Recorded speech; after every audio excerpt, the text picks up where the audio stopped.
Hello, everyone, and welcome to this month's SANS Threat Analysis Rundown live stream. I'm Katie Nichols. I'm a SANS instructor for Forensics 578, also Director of Intelligence for Red Canary, and a Senior Fellow at the Atlantic Council. And I'm so excited to be here with you today after a little bit of a summer break from the live stream. Excited to be back with you to talk about all of the things related to threats. I see we have folks from around the world joining us. So happy that you are here today. Got lots of topics to cover. Been a busy couple months as always. So let's go ahead and dive right in. First off, let's talk about SOAs. That's how I say it. PSOAS. SOA standing for Private Sector Offensive Actor. So I wanted to talk about this a little bit because there's an interesting congressional hearing on this and some threat reporting just a couple weeks ago.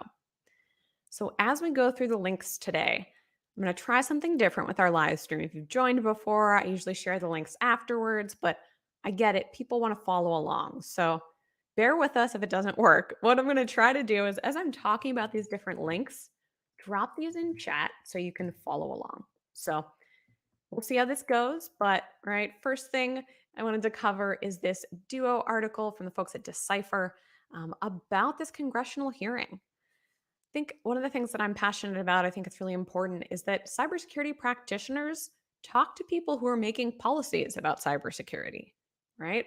What a thought. And I think this is a great recent example of that happening. A couple of experts from the private sector, including Shane Huntley from Google, went to the US Congress and explained, the risk of these commercial spyware vendors, the private sector offensive actors. So this article provides kind of a summary of what these testimonies in front of US Congress were about, right? So if you're not familiar with SOA's private sector offensive actors, these are also sometimes referred to as mercenary groups. Some examples, you might have heard of the NSO group. They're kind of famous or infamous for their Pegasus spyware that affects mobile devices.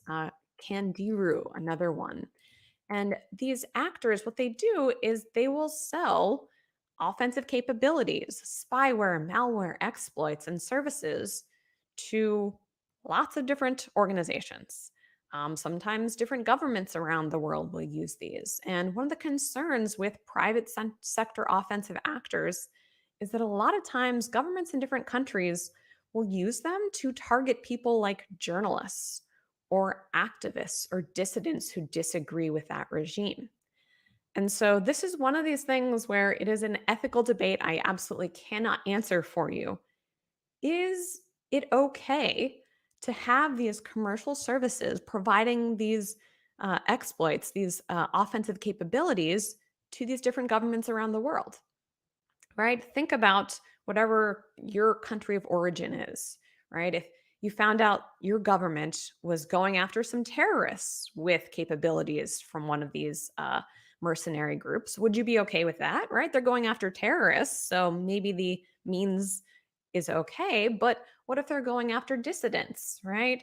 Human rights activists, that kind of thing. So it's a really interesting ethical debate. Again, I can't answer that for you, but I think there's an interesting angle here about how these commercial services really make it easier for anyone to get into the offensive cyber game, right? You can just hire someone else to go after whoever you want rather than having to develop those capabilities themselves. So, right, this hearing really focused on, a lot of the concerns and abuses of these technologies.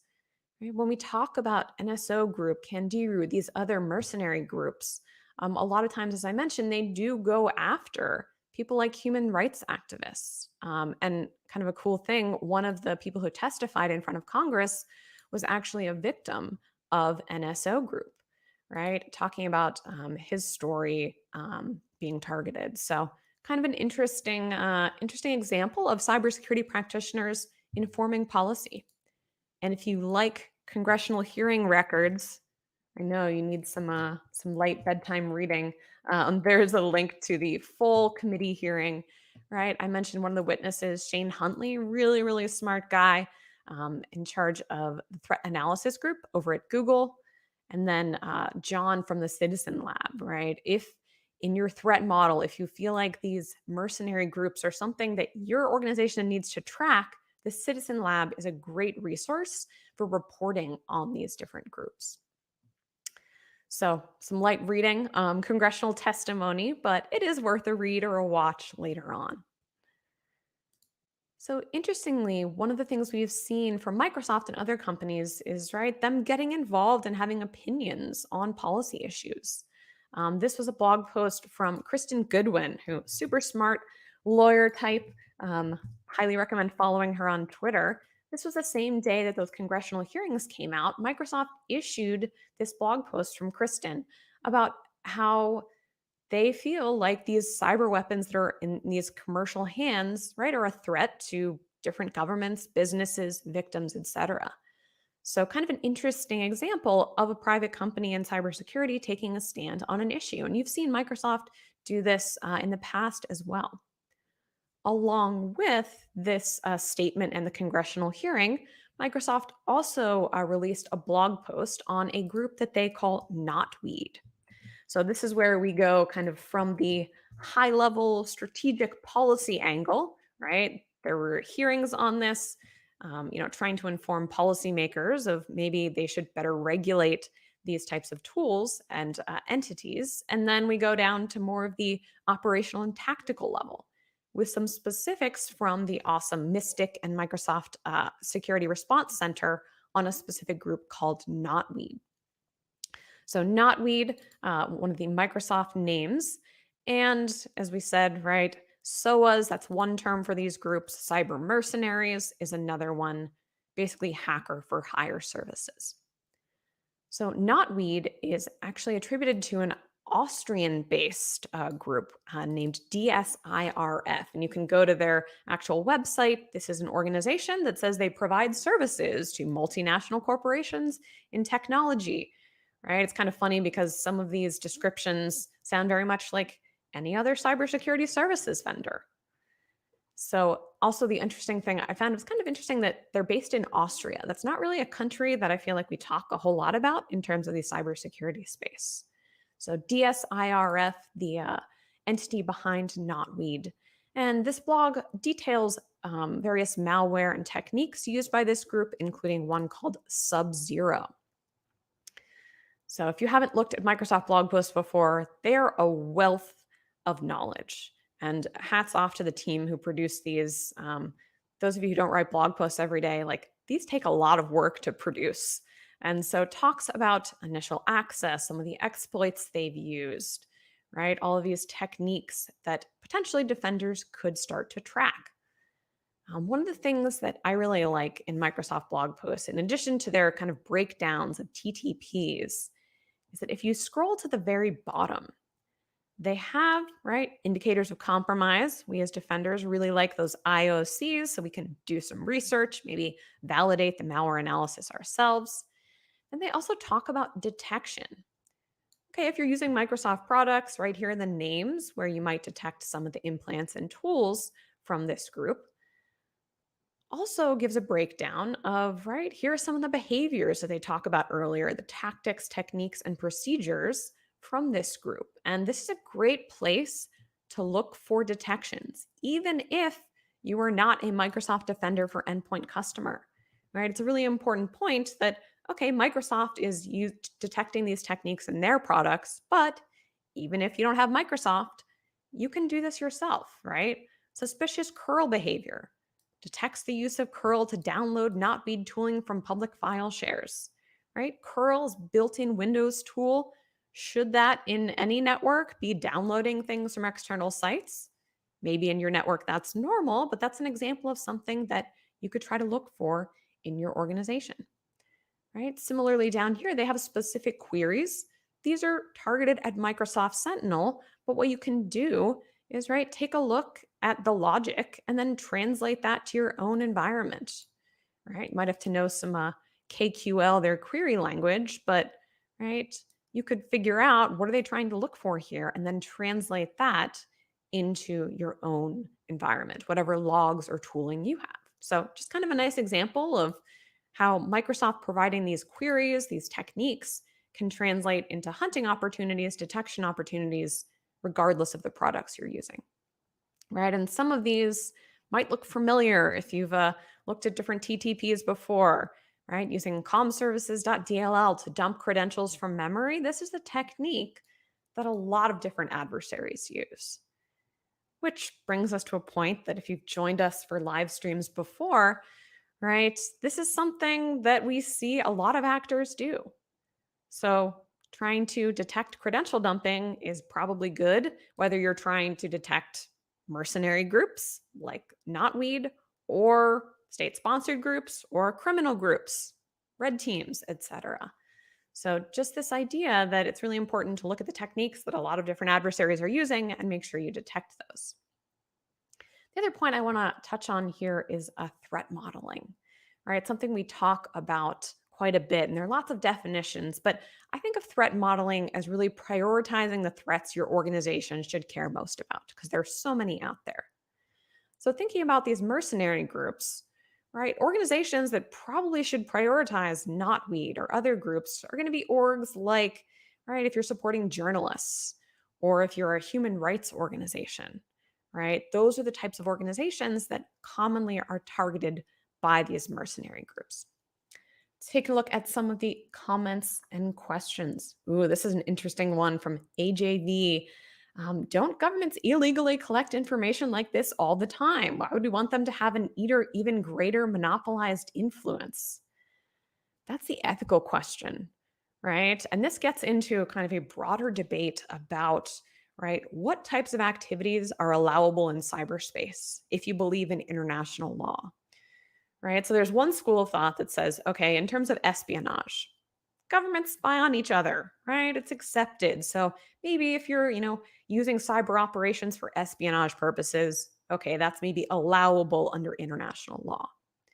Where there maybe is a gray area where you might think differently is, okay, if a government isn't using these offensive capabilities for espionage purposes, they're using it to target individuals they disagree with, right? That might be a different type of question where you might think that these cyber capabilities could be used under different circumstances. What's allowable? And that's a debate that a lot of people have in the cybersecurity space and the international relations space, right? As organizations are making foreign policy. So, interesting one there. All right. So I've rambled a little bit, but this is a great blog post. Definitely check this one out from Knotweed from Microsoft. Lots of actionable TTPs that you can use from this one. Highlighted the KQL queries, right? Again, you can translate those. Wade commenting, surprised they didn't use attack or Sigma alerts. Yeah, some orgs will map to Sigma, that kind of standardized rule format for different SEMs. Sometimes, right, That's sort of an extra step that they don't get to. But you could absolutely map a lot of these to Sigma yourself. Wrapping up our mercenary hacker for hire section, I mentioned one of the more famous hacker for hire groups is NSO Group. And they were just in the news this week as some folks saying, are they imploding? Right. So the CEO of NSO Group announced that they were stepping down. Also, there's some word that about 100 employees are being laid off as part of a reorg. So some people are kind of watching this and saying, is this a sign that maybe NSO Group is shutting down or reducing their operations? Is it possible that things like that congressional testimony, right, had an influence on them? Are they feeling the heat from someone somewhere and starting to decrease operations? I would say it's probably too early to tell, right? But it's worth watching, right? These operations of these groups, these companies, and seeing what they're doing. Are they reducing their workforce? Are there changes that might indicate some kind of shift in what they're doing? All right, so that is our mercenary wrap up. I'll drop that Reuters link as well if you want to check out that recent news on NSO Group. All right, moving on to our next topic. And if this is your first live stream, I have to introduce one of my favorite Google Chrome features, tab groups. This might change your life. I know you came here for the cyber threat stuff, but it's really nice because you can like collapse different groups. So as we move on from talking about SOAs, right, I can collapse that group. So you're welcome. Google Chrome tab groups, go try them out. Another thing that's been in the news lately, and this is another one with kind of interesting international relations overlaps, is the news that Lloyd's, one of the big insurance providers, is going to exclude insurance coverage for any nation-backed cyber attacks. Now, it's worth noting that this isn't necessarily a new thing, right? So this has just been gaining some coverage in the past few days, this past week, because Lloyd's has made this announcement. But this discussion has been going around for a while, right? I'll drop in a link to a 2020 post from John Bateman talking about, does your cyber insurance cover a state-sponsored attack? This is a topic that has been in discussion for the past couple years. And the gist of this is that, right, insurance companies, I think, are starting to be a little more thoughtful about what they cover or not.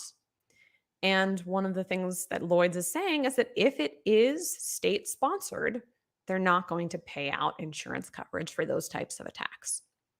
Now, there's a very interesting debate here of what is defined as a nation-backed cyber attack, right? If you've joined us before, you might have heard we talk about the spectrum of state responsibility, which is a really neat paper from Jay Healy, who's at the Atlantic Council, that talks about how there's sort of a spectrum of different things we might mean when we say state-sponsored, right? And the Wall Street Journal article touches on this concept, right?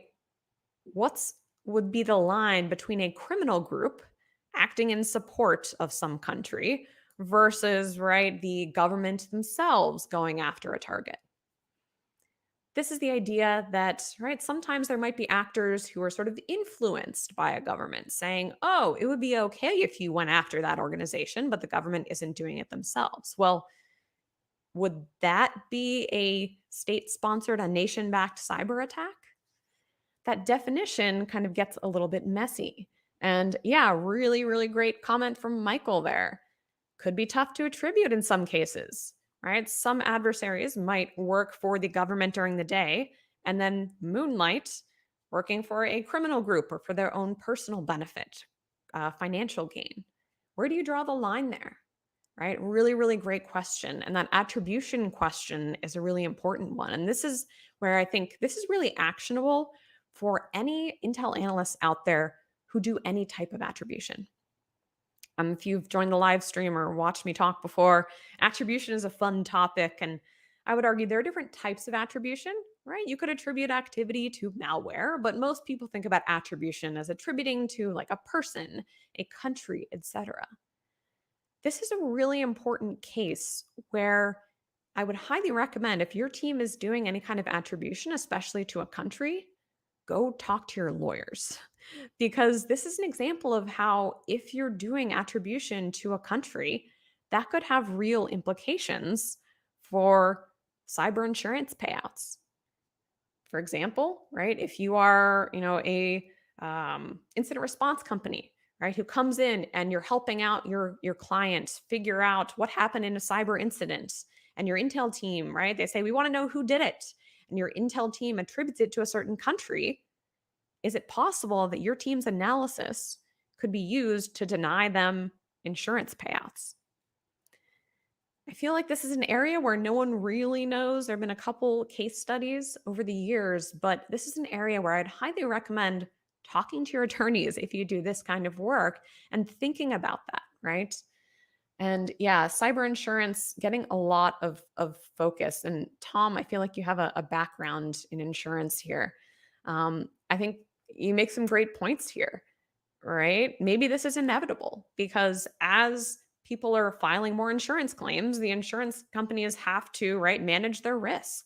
All about quantifying risk and figuring out the liability they're willing to accept. So, yeah, Tom, I think that's a great point where sometimes we in cybersecurity, we focus on like cybersecurity has these unique problems of, right, attributing cyber attacks. Well, insurance 101, we can maybe look to other insurance areas, car insurance, home insurance, etc., for some of those lessons. So, this is definitely one to watch. And I think many people will be watching to see um, if there are interesting case studies where Lloyds or other insurers will deny coverage from nation backed cyber attacks.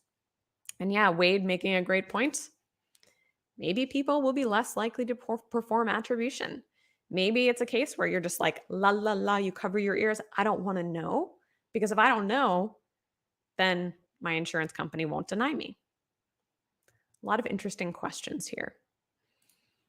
All right, so insurance market worth keeping an eye out, especially if your organization has cyber insurance, thinking about the cases where you may or may not get a payout. On the topic of insurance, let's move on to a recent incident that a lot of people were chatting about over the past couple weeks. Cisco. Cisco got compromised. They admitted freely that they had a cyber attack on themselves. And one thing I would highly recommend is remembering that those of us who are reading about this cyber attack, we are in what I call the cheap seats, right? We did not have to live through this. We don't know the full details. So, anytime you're kind of looking at an incident in someone else's organization, remember that you don't know everything, right? Have a little bit of a slice of humble pie here. So, my opinion is that Cisco did a nice job responding to this, right? They shared in this blog post the details of what happened. They also released a statement, right, explaining what happened. I think these kind of intrusions, they really suck. And I think the reality of the world we live in is that every organization is going to get compromised somehow at some point. It's all about how you respond that matters. So I know some folks at Cisco. I know this was a tough one, but I think what I'd recommend focusing on is their awesome write up here about what happened during this. So you can think about how could we prevent, detect, or respond to this if it happened to us? A couple interesting things to point out here. First off, one thing that a lot of people kind of missed is that, right, Cisco did work to remediate this, right? And I think it's important, again, from the outsider perspective, we don't know everything that happened. So if you read through this blog post, right, you'll note that they identified some of this activity and then worked on remediating it, right? As the adversary escalated to admin privileges, their security incident response team was alerted and started responding to the incident. So, this initial access factor definitely worth paying attention to here. Zoom in a little bit for you. So, this is something that we've started to see across various incidents, right? Adversaries trying to bypass multi factor authentication. Multi factor authentication fatigue. This is something we've seen from different groups, including Lapsus and others. This is where an adversary will send a whole bunch of push requests. For example, if you're using a multi-factor authentication tool and you push requests to an employee's phone, right? Maybe they choose in the middle of the night, they're just going to push a whole lot of requests as they're trying to bypass this multi-factor in the hopes that, I'm going to wake up tired and I just look at my phone and be like, yeah, whatever, go back to bed. So this is one that we've started to see a couple times, and I think it's a good example of adversaries responding to what defenders are doing. I think the good news is that more and more organizations are implementing multi-factor authentication. And right, I know CISA has really kind of emphasized this more than a password, and that's great. And I think the lesson isn't, well, adversaries can bypass multi-factor, so don't use it. No, it's definitely use multi-factor, but then on top of that, after you've implemented it, think about how you can protect against some of these things, right? That adversaries are doing to try to bypass it.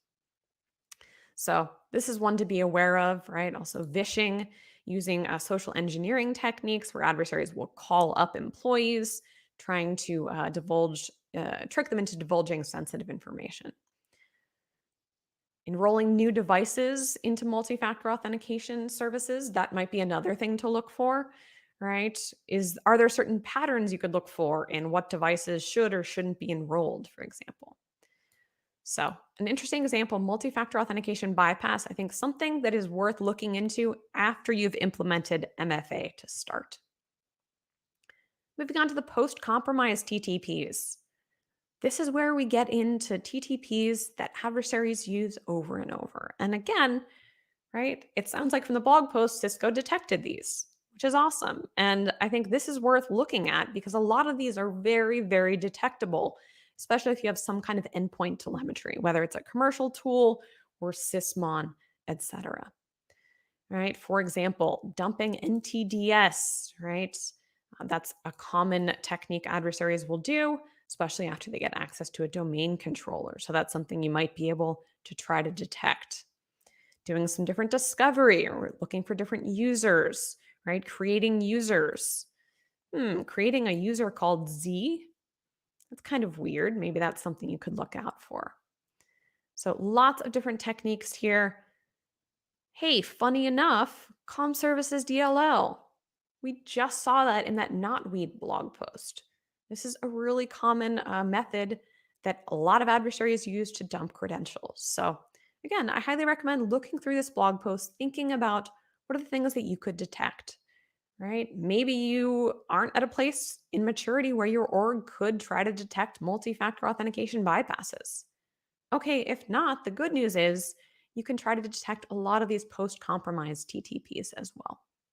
So worth checking that one out. And my opinion, I think Cisco did a good job responding to this incident. Happens to everyone. Moving right along here, I've entitled this section Russia-ish things. So another Microsoft blog post on a fun named group, Seaborgium. Microsoft uses Elements, and Seaborgium was not one I was familiar with, but this one is interesting. Again, thinking about all the different techniques that adversaries are using that we need to try to detect and protect against.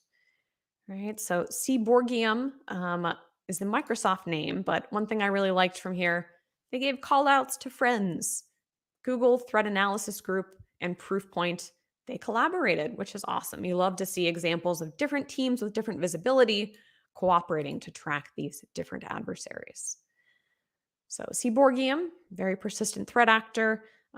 We'll talk about naming in a little bit. That name overlaps with some different groups tracked by different teams. And this blog post, right, rather than some of those endpoint techniques, credential dumping, talks about some different techniques that Seaborgium has used, right? Trying to do reconnaissance of individuals, sort of the first stage of adversaries' life cycle. They try to learn about their targets. Looks like this group uses social media platforms. Not surprising to try to gather information about their targets. Identified some fraudulent LinkedIn profiles. So maybe this is something for user awareness efforts to make sure your users know that adversaries are also lurking out there on LinkedIn. Right? Other things that Seaborgium does, right? Okay, they have to deliver some kind of malicious content, URL in the body of a phishing email. Pretty normal there, right? One of the things that's kind of interesting here as we look at the different techniques, they abuse OneDrive, right, to host PDF files. And this is something that is worth watching and educating users about because a lot of users, right, they're trained to, oh, like hover over the link and see is it scarylookingdomain.com. Well, if a user hovered over this link, they would see it goes to OneDrive. No problem, right? So educating users that just because it's hosted on OneDrive doesn't mean it's legit. So, various methods, credential theft, something that adversaries do just in different ways, right? In this case, capturing credentials entered by a user, exfiltrating data. This is another one that's kind of interesting to look at how they did this, right? Exfiltrating emails from inboxes or setting up forwarding rules in email accounts. This is something that I don't know about you, right? Sometimes I don't check one email address. I want to forward it all to my other email address, but this is something that adversaries have done for a long time is they'll set up rules that say, "Hey, send all of the inbound emails to this inbox to this other email address that the adversaries control." This might be something you could look for, right? Maybe you consider locking this down or just trying to alert whenever this happens in your organization because it's something that adversaries do. So, kind of a neat example of Seaborgium, a likely a Russian aligned actor. Another Russian group, classic APT 29. This Microsoft blog post talks about another sort of cloud based set of techniques, APT 29, targeting Microsoft 365, Office 365. So, various methods here, disabling licenses. This is kind of an interesting one, right? An adversary kind of messing with the license feature to try to disable some of the auditing. Again, things that you could look out for. And in this blog post, Mandiant has a link to some hardening strategies for Microsoft 365. Another cool thing that a lot of people miss from this blog post, heads up, thank you to my teammate Jimmy who pointed it out. Microsoft, or Mandiant rather, 2Ms, actually has this GitHub repo where they have a whole bunch of details about some of the PowerShell modules you could use to try to detect these techniques in Azure Active Directory. So this is kind of neat.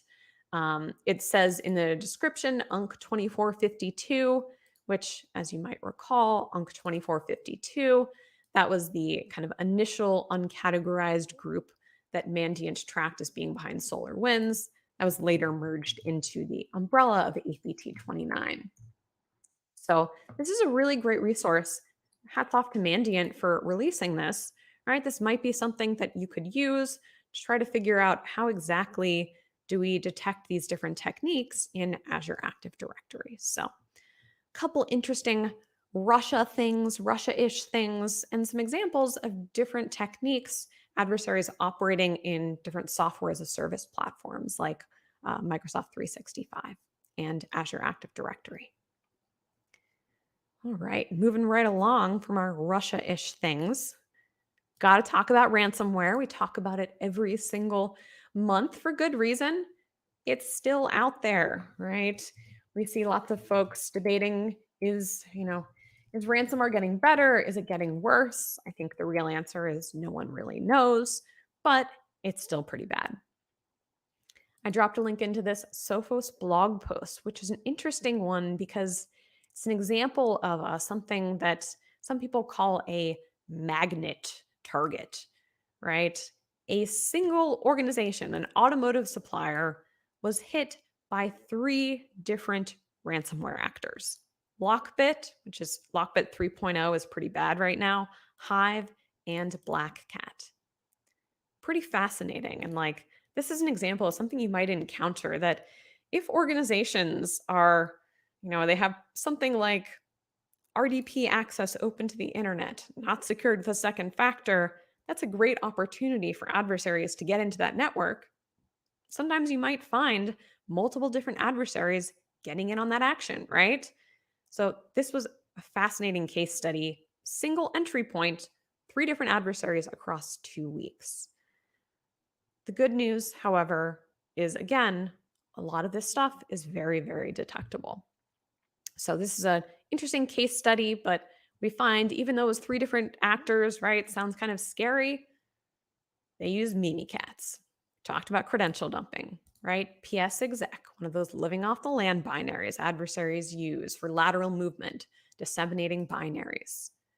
Mega, one of the cloud storage services. One of the things we've seen time and time again is adversaries like to use Mega or other services for exfiltration. So, again, just another example of how, all right, yeah, this outcome sucks, 3 different actors in, but there are lots of ways that you could detect these adversaries, even if they get into your network. Thinking about ransomware more broadly, right? I mentioned that there's a lot of kind of debate right now. Is ransomware getting better? Is it getting worse? And as I said, my opinion is we aren't totally sure. ENISA, the European Union Agency for Cybersecurity, I'd highly recommend following their work. They put out a lot of awesome reports. They have one of my favorites on threat intelligence platforms. And this is a recent report that they released on trying to measure the threat landscape of ransomware attacks, right? And their headline here sort of highlights the key takeaway. Publicly reported ransomware incidents are only part of the overall picture. This is a persistent problem in trying to measure ransomware is that we only know about what we know about, which seems obvious, but those ransomware attacks that are reported publicly or that are on adversaries' leak sites, right? Those dark web sites where they leak victim data, those are only part of what's really happening out there, right? There is no one in the world who has visibility into every single ransomware incident. And I think until there's progress in that, until there's some kind of central reporting authority or more centralized reporting, I think it's going to continue to be really, really tough for us as a community to know if ransomware is getting better or not. So, worth a read, that ENISA report. Another interesting one I wanted to highlight. This is a little bit of, my interest in it. Might have seen it. Anyone who's tracking Raspberry Robin. So, Raspberry Robin, it's an activity cluster involving a worm that my team at Red Canary initially released research on. I should give credit to the folks at Sequoia who found it, released information first, called it QNAP worm. We didn't realize that. But Raspberry Robin is a cluster that seen a lot of across a lot of organizations. And the really weird thing about Raspberry Robin has been that no one's really seen a whole lot of follow-on activity, right? It looks like it gets on victims via USBs, and then it kind of like makes some network connections, and no one really knew what it did next. So really interesting. In July, Microsoft came out with this research, and they updated this blog post on ransomware as a service with some findings that this group they're tracking, Dev0206, right, was involved in deploying fake updates, also known as SOC Golish, which then leads to activity resembling Dev0243. Numbers are hard. So, long story short, looks like Raspberry Robin infections, Microsoft has seen those leading to fake updates malware, also known as SOC Golish. That's interesting because SOC Golish has been seen as a precursor for ransomware before, right? And it's tracked under the umbrella, Microsoft calls it Dev0243, known by some orgs under the moniker Evil Corp. So kind of interesting because Raspberry Robin is on a lot of networks. And if Raspberry Robin can lead to the SOC Golish malware, which has previously led to ransomware, could that mean Raspberry Robin could lead to ransomware? I think Microsoft presents evidence to suggest that might happen. I haven't yet seen anything that ties together a full Raspberry Robin infection all the way to the end where there's actual encryption exfiltration from ransomware, but it's possible. So this is something that's definitely worth keeping an eye on. Raspberry Robin, what it's doing, what's the nature of its relationship with these other groups. So we'll see. And if there's more developments in future months, I'll be sure to bring that up in future streams. All right, moving right along from ransomware. Let's talk about some different file formats, including ISOs. So one blog post that I highly recommend taking a look at is this one from Proofpoint.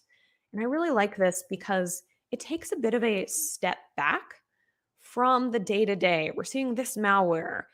It looks at kind of trends overall, right? And how adversaries might be changing to, based on Microsoft's decision to block macros by default in Microsoft Office. So we know, right? Microsoft made that decision a couple months ago, then they reverted it temporarily. And now I think they're back to blocking macros by default.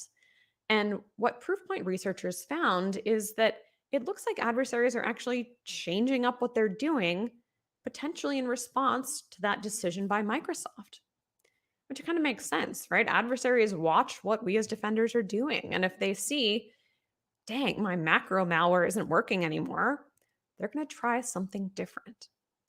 And so that's what Proofpoint has started to see. And not just Proofpoint has seen this, right?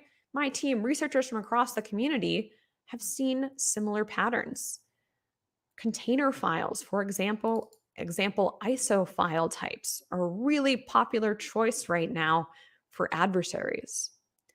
A couple different examples. Another Proofpoint blog, TA558, one of the groups tracked by Proofpoint. They use lots of different malware, VJ Worm, Revenge Rat, others, right? TA558 is an example of a group that has started using different file types, right? They've been around for a while.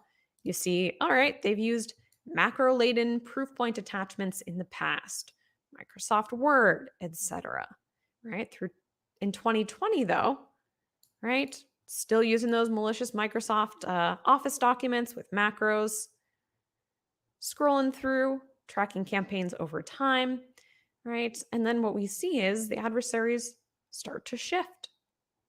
Looking into 2022, changing up their delivery mechanisms, using URLs, ISO attachments, Office documents as well. And so TA558 is just an example of one actor group who's really shifting over time in response to the macro blocking.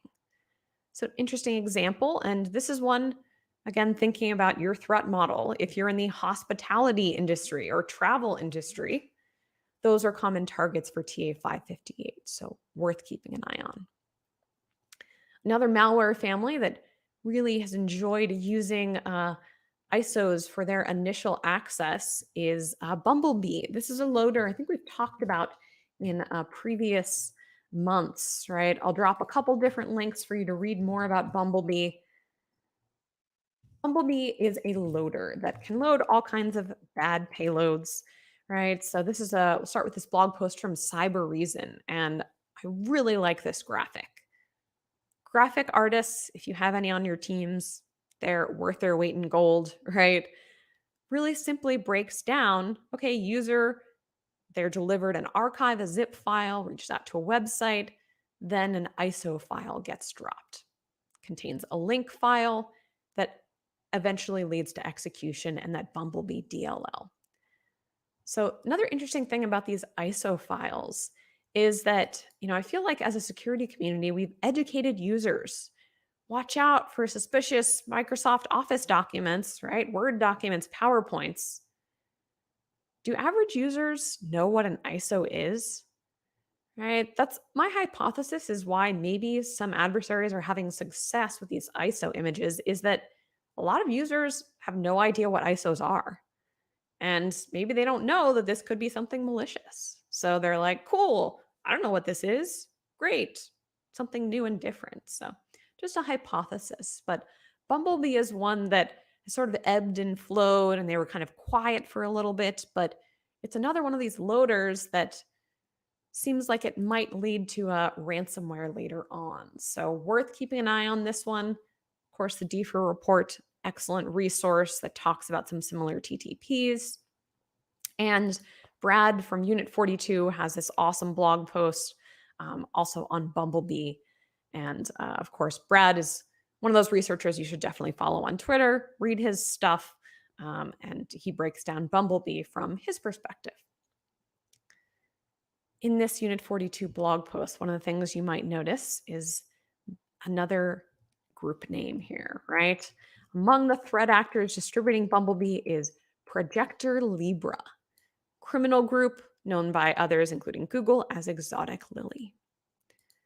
Now, I'm not going to spend a ton of time on this, but I want to talk briefly about names, like this one from Unit 42, Projector Libra. The naming discussion is one of those things that every couple months, I feel like the community kind of has debates over on Twitter. And right, I've talked about this quite a bit in the past, but one school of thought is that each team that identifies groups has slightly different visibility and different methodology. And so there are good reasons why different teams have different names for these things. Another school of thought is this is stupid and confusing, and I don't want to keep track of 18 different names for similar things. I can't tell you what to think, but I think it's important to kind of understand why teams choose to name things themselves. This is a really great blog post from Unit 42 where Ryan Olson, one of the leads over there, talks about why they decided on the Unit 42 team to use their own names for different groups they're tracking. I actually really liked, and I'm a little sad they went to this because, right, they started out with a simple policy for group naming that I actually recommend. I think it's a good one for many teams to use. There was already some name that people used for something out there. The Unit 42 team would just use that name, right? So they've had blog posts about Sophacy, etc. If there was no name for whatever they're tracking, they would make a new one. Seems pretty simple. And if there are other names that people refer to that group by, they would include them in their reporting. Again, I think this is a really solid approach. What Ryan talks about here, and I think it's a really interesting one, is that over time, this became tougher and tougher, right? Because sometimes if researchers say, okay, we're going to track Sophacy, and they start tracking Sophacy, and then they find, hey, there's some other data that maybe the person who first started tracking Sophacy doesn't have. There's the debate of, well, do you call it something different? Do you keep calling it Sophacy? What do you call it? So this is a huge challenge that is not going to resolve itself, right? Michael asking, why don't they delegate the naming convention to MITRE? Well, MITRE, assuming you mean a MITRE attack, right? MITRE also does not have all of the visibility on all of the things, right? If you've seen the MITRE attack groups page, right, they try to track overlapping names and referencing those, but really tough. Only really the team who named each of these knows what data they used for that. And for good reasons, they might not share that publicly. So I've talked much more about this. Let me see if I can remember the name of my own thing. I'll find it later. I'll tweet it out later. I've talked about this in a previous STAR webinar, actually. The challenge of clustering, creating group names. So this is something that I think will continue being a challenge for many organizations. My recommendation is think about what makes sense for your team. Do you want to use other people's names? Is that good enough? And then I think the real thing to focus on is just, why do you care? Do you really care what name it is? Or do you care about the techniques and procedures the adversaries are using? Right? Do you care about how to protect your org? So the naming thing, it's going to continue being a challenge. So I recommend thinking about for your team what makes sense for you and realizing that different things work for different teams. All right. As we start to get towards the top of the hour, I briefly wanted to mention some research from ESET. The Mac OS malware ecosystem is something that doesn't get a whole lot of love. There is Mac malware. I will say that it's very different than the Windows malware ecosystem. But some research from ESET I thought was worth highlighting because it kind of specifically targeted individuals in our community, right? The Mac malware was disguised as a job description for Coinbase on a job for engineering manager product security. Kind of interesting. And ESET researchers attributed this back to the Lazarus Group, which is sort of an umbrella term for anything North Korea. So this one's interesting. There's a dark reading post that kind of discusses it a little bit more, in addition to that Twitter thread. So this was something that they found uploaded to VirusTotal and were able to attribute this back to North Korean actors. And kind of an interesting one to keep an eye out for. We have seen Lazarus Group, various North Korean actors trying to target security researchers in the past. So the good news is, right, Apple revoked the certificate for this specific malware, but definitely worth thinking about if this is something that might be important to your organization. How could you detect this? So, interesting, quick example of some Mac malware. Yes, Mac malware does exist. All right, we've covered a ton, and I have to thank Stephen, who's been copying and pasting all of those links so you all can follow along. As we start to wrap up, a couple more things I wanted to just share with you briefly. This is from my personal blog, but I thought it's probably worth sharing. Um, Over a year ago, I started out with a cyber threat intel self study plan. And my goal here is just to bring together a bunch of resources for people who are trying to learn about cyber threat intel. There's a lot out there, and released a second part to this covering for a couple topics, including some of the stuff we talked about today, right? Clustering, naming groups, pivoting. And so this might be a useful resource for you or someone you know who's trying to learn more about cyber threat intel. So I wanted to call that one out. Also wanted to highlight for the ransomware lovers, all of the YouTube videos from the Ransomware Summit that was a couple months ago are now online. So if you want to watch presentations about ransomware for hours on end, we've got you covered. Those are all available. A couple things on the SANS side wanted to highlight as well. Cyber Threat 2022. This is a really cool conference in London that is coming up in just a few weeks. And I'm going to be going to London. I'm super excited. I really love tea. So, London, totally my jam. If you can't make it to London, though, the good news is this is free online. So, you can register for free for this Cyber Threat Summit. I'm going to be talking a little bit about creating groups. So, I'll be presenting a lot of other really smart folks. This is a fun one because I find I'm based in the US. I often get a really US focused perspective of things. Probably a good idea to break out of my thinking, surround myself with some folks from Europe, from other parts of the world who have different perspectives on cyber threats. And then just wanted to remind everyone, right? Course I teach, Forensics 578, Cyber Threat Intelligence. We've got a bunch of runs of that coming up. Virginia, if you're in Northern Virginia, Amsterdam, waitlisted, Rocky Mountain, Paris. I wish I was teaching that one. I'll be teaching in Northern Virginia at the end of October. Lots of different runs of that coming up. And for those of you who like to plan ahead, I'll also be teaching in Washington, D.C. at SANS Cyber Defense Initiative, CDI, in December. So if you want to attend Forensics 578, hope to see you there. If that's not your jam, hopefully the self-study plan helps you out if you like to study on your own. Whew, I feel like an auctioneer talking so much. That's all I've got for you today, everyone. Thank you so much for joining me for this month's live stream. Love to hear feedback. If there are topics you want to hear, if there are guests you want me to invite next month, please reach out. Twitter, LinkedIn, great places to find me. With that, that's all I've got. Thank you all so much for tuning in. Have a great rest of your day and month. See you next time.